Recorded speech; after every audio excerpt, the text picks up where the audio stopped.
讲讲一句台语有意思。大讲一句的人客，大家好，我是金蕉，歹势啦，我即马拄好好伫餐厅咧上班。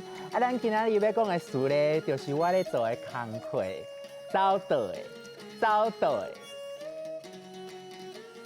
走道的，汉语写作走道的，罗马字写作走道的。走第二条，道第四条，读的时唔免变调。下第五条爱读轻声。道伫遮是餐厅的饭道的意思，伫饭道当中走来走去，咧按耐人客的人叫做走道的，也就是咱即马咧讲的服务生。服务生，咱若伫国外的餐厅食饭，定定爱互迄走道的一寡小菜。多谢因甲咱服务。不过咱台湾敢若较无即种文化，有的餐厅就会加成做小菜。小菜，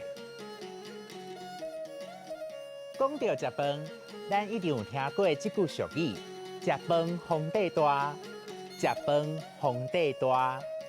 意思就是讲食饭真要紧。不管有啥物天大地大的代志，拢着等食饭饱才阁讲。意思就是人咧食饭的时，莫讲吵。食饭皇帝大。阁有一句是：食好斗相报，食到好食物，爱甲大家斗相报，就是有福同享的意思。像我，就定定摕好食的金蕉四界分朋友食，食好斗相报。